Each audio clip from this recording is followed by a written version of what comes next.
Hello, എല്ലാവരും സുഖമായിട്ടിരിക്കുന്നല്ലോ. നമുക്കിന്നൊരു മത്തിക്കറി വെച്ചാലോ? നമുക്ക് ഇപ്പോൾ കുറേ ചെറിയ മത്തി കിട്ടാറുണ്ട്. പക്ഷേങ്കിൽ എല്ലാവരും പറയാൻ ടേസ്റ്റ് ഇല്ല എന്ന് പറയും. ഇങ്ങനെയൊന്ന് കറി വെച്ച് നോക്കുമോ? അതായത് ഞാൻ ഇതിനകത്ത് ഇട്ടിരിക്കുന്നത് മുരിങ്ങയ്ക്കായും പച്ചമുളകും ഒക്കെ ഇട്ട് തേങ്ങ അരച്ച് വെക്കാനാണ്. ചിലർ തക്കാളിക്ക ചേർക്കും. തക്കാളിക്ക ഞാനിപ്പോൾ ചേർത്തിട്ട് തക്കാളിക്ക ചേർത്താലും നല്ലതാണ്. ഇതിനായിട്ട് ഞാൻ എടുത്തിരിക്കുന്നത് മുരിങ്ങയ്ക്ക, പച്ചമുളക്, കറിവേപ്പില. ഇതിനകത്ത് അരയ്ക്കാനായിട്ട് തേങ്ങയും വെളുത്തുള്ളിയും ഉള്ളിയും എടുത്തിട്ടുണ്ട്. പിന്നെ നമ്മളിത് മൂപ്പിച്ച് ചേർക്കാനാണ് മുളകും മല്ലിയും. അപ്പോൾ അരയ്ക്കുമ്പം നമുക്ക് മഞ്ഞൾപ്പൊടി ചേർക്കാം. ആദ്യമായിട്ട് ചട്ടി അടുപ്പിൽ വെച്ചിട്ട് വെളിച്ചെണ്ണ ഒഴിച്ചിട്ട് എണ്ണ ചൂടായി കഴിയുമ്പോഴത്തേക്ക് അതിലേക്ക് നമുക്ക് ഉലുവയും കടുകും ഇട്ട് കൊടുക്കുക. ഉലുവ കൂടുതലിട്ട് നല്ലതായിട്ട് മൂത്ത് കഴിയുമ്പോൾ ഉലുവ കൂടുതലിടുമ്പോൾ നല്ലൊരു ടേസ്റ്റ് കിട്ടും. ഉലുവ ഇട്ടാലും കുഴപ്പമൊന്നുമില്ല, നല്ല ടേസ്റ്റായിരിക്കും.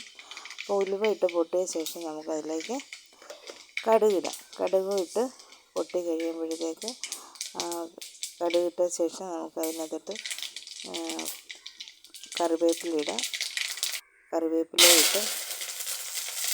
ഇട്ട ശേഷം ഇതിനകത്ത് പച്ചമുളകും മുരിങ്ങയ്ക്കയും കൂടി ചേർത്ത് നമുക്ക് വഴറ്റിയെടുക്കാം.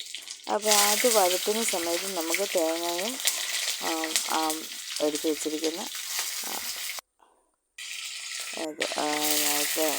ഉള്ളിയും വെളുത്തുള്ളിയും ഇച്ചിരി മഞ്ഞൾപ്പൊടിയും കൂടി ഇട്ട് തേങ്ങ അരച്ചുകൊണ്ട് വരണം. അപ്പോൾ ഇത് വഴന്ന് വന്ന് കഴിയുമ്പോഴത്തേക്ക് നമുക്ക് ഈ അതിനകത്തോട്ട് നമുക്ക് എടുത്ത് വെച്ച മുളകും മല്ലിപ്പൊടിയും മുളക് പൊടിയും കൂടെ ഇട്ട് കൊടുത്തൊന്ന് മൂപ്പിച്ചെടുക്കണം. അതൊന്ന് വഴറ്റിയെടുക്കണം. ആ ഒരു പച്ച ചുവയൊക്കെ മാറി എടുക്കാൻ വേണ്ടി അത് നമുക്ക് വഴറ്റിയെടുത്തിട്ട് അതിനകത്തും ഇപ്പോൾ എണ്ണ കുറവാണ്. അപ്പം ഞാൻ കുറച്ച് എണ്ണയും കൂടെ ചേർത്തിട്ടാണ് വഴറ്റിയെടുത്തത്.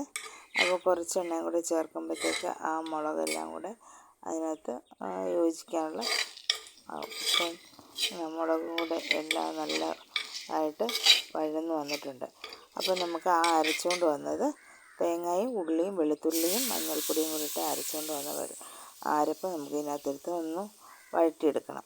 അത് വഴന്ന് വന്ന് കഴിയുമ്പോഴത്തേക്ക് തക്കാളിക്ക് ചേർക്കുകയാണെങ്കിൽ നമുക്ക് അതിന് മുമ്പ് ഇത് വഴറ്റുമ്പോൾ അതിൻ്റെ കൂടെ തക്കാളിക്കും കൂടി ഇട്ട് വഴറ്റണം. അപ്പം ഞാൻ ചേർത്തിട്ടില്ല, തക്കാളിക്ക് ഇട്ട് നല്ല ടേസ്റ്റാണ്. അപ്പോൾ ഈ അരപ്പിൻ്റെ കൂടെ നമ്മൾ അരച്ച് കഴിയുമ്പോഴത്തേക്ക് ആ മിക്സിക്കകത്തുള്ളത് അതിനകത്ത് കുറച്ച് വെള്ളം കൂടെ ഒഴിക്കുമല്ലോ. അപ്പോൾ അതിനകത്ത് ഞാൻ പുളിവെള്ളമാണ് ചേർത്തത്. പുളിവെള്ളം എന്ന് പറഞ്ഞാൽ കുടംപുളി വെള്ളത്തിലിട്ടിട്ട് ആ വെള്ളമാണ് ഒഴിച്ചിരിക്കുന്നത്. അപ്പോൾ അതുകൊണ്ട് ഒഴിച്ചിട്ട് നമുക്ക് നല്ല ഇതൊന്ന് തിളച്ച് വരുമ്പം വേണം മീനിട്ട് കൊടുക്കാൻ. മീനിട്ട ശേഷം നമുക്ക് അതൊന്ന് എല്ലാം കൂടെ ഇളക്കിയ ശേഷം മൂടി വെച്ച് നമുക്ക് അത് പരുവാകുന്നിടം വരെ തിളപ്പിച്ചെടുക്കുക. അതായത് ഇടയ്ക്കൊന്ന് ഇളക്കി പയ്യൊന്ന് ഇളക്കി കൊടുക്കണം. അടിയിലൊക്കെ ഒന്ന് പിടിക്കാതെ ഒന്ന് ഇളക്കി കൊടുക്കണം.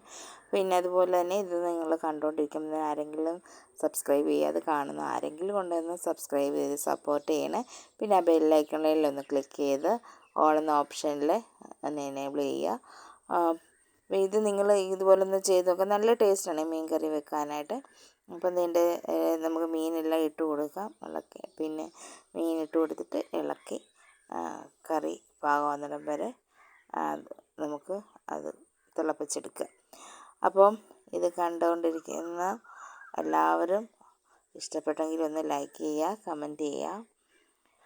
പിന്നെ അടുത്തൊരു വീഡിയോ ആയിട്ട് വരുന്നത് വരെ ബൈ.